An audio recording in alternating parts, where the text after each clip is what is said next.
मित्रों, क्या आपने कभी ऐसे मंदिर के बारे में सुना है जो ज्योतिर्लिंग और शक्तिपीठ दोनों ही हैं?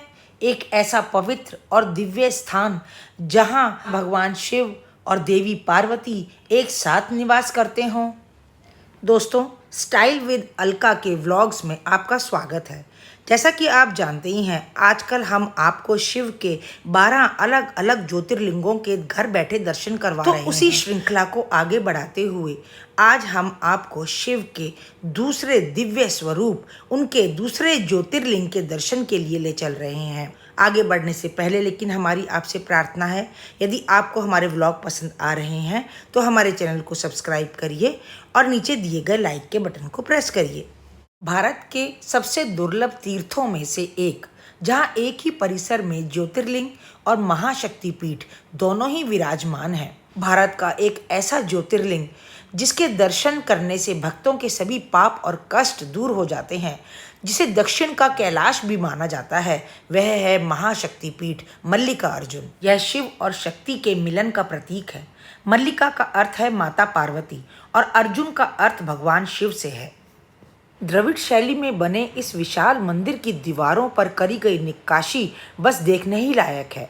इसके भव्य गोपुरम का निर्माण छत्रपति शिवाजी द्वारा किया गया था। ऐसा भी माना जाता है कि मंदिर में स्थापित साक्षी गणपति जी प्रतिदिन यहाँ आने वाले सभी भक्तों का हिसाब और रिकॉर्ड रखते हैं। जब भगवान शिव माता सती के पार्थिव शरीर को लेकर ब्रह्मांड में भ्रमण कर रहे थे, तब उनका ऊपरी होठ इसी स्थान पर गिरा था। इसी कारण से इसे 18 महाशक्तिपीठों में से एक माना जाता है। अब बात करते हैं मल्लिका अर्जुन ज्योतिर्लिंग के प्रकट होने की कथा के लिए। एक बार भगवान शिव और माता पार्वती अपने दोनों पुत्रों कार्तिकेय और गणेश के विवाह पर विचार कर रहे थे। उन्होंने शर्त रखी, जो भी पहले पृथ्वी का पूरा चक्कर लगाएगा उसका विवाह पहले होगा। कार्तिकेय जी अपने वाहन मयूर पर सवार होकर तुरंत पृथ्वी की परिक्रमा करने के लिए निकल पड़े। दूसरी ओर बुद्धि के देवता श्री गणेश जी ने अपने माता पिता को ब्रह्मांड के समान मानकर 7 परिक्रमाएं करी और विजयी कहलाए। उनका विवाह रिद्धि और सिद्धि से हो गया। जब कार्तिकेय जी लौट कर आए और इस घटना को जाना तो वे बहुत क्रोधित हुए और नाराज होकर क्रौंच पर्वत श्री शैलम पर जाकर रहने लगे। कार्तिकेय जी को मनाने के लिए शिव और पार्वती स्वयं श्री शैलम गए। जब कार्तिकेय को अपने माता पिता के आने का पता चला तो वे वहां से थोड़ी दूर और चले गए। पुत्र के वियोग में शिव और पार्वती वहीं ज्योतिर्लिंग के रूप में स्थापित हो गए।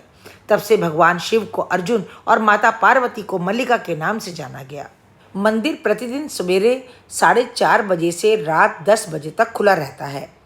आप श्री शैलम देवस्थानम की आधिकारिक वेबसाइट के माध्यम से दर्शन और पूजा के टिकट ऑनलाइन बुक कर सकते हैं। मल्लिका अर्जुन ज्योतिर्लिंग आंध्र प्रदेश में है, इसलिए जाने का सबसे अच्छा समय अक्टूबर से मार्च के बीच का है।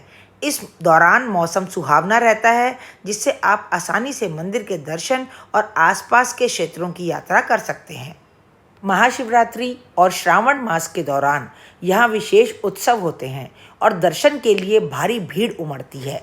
यदि आप भीड़ से बचना चाहते हैं तो सामान्य दिनों में जाना बेहतर रहेगा। आपकी मल्लिका अर्जुन ज्योतिर्लिंग की यात्रा सुखद और सुरक्षित हो, इसी कामना के साथ व्लॉग को समाप्त करते हैं। हमारे व्लॉग को पूरा देखने के लिए आपका बहुत बहुत धन्यवाद।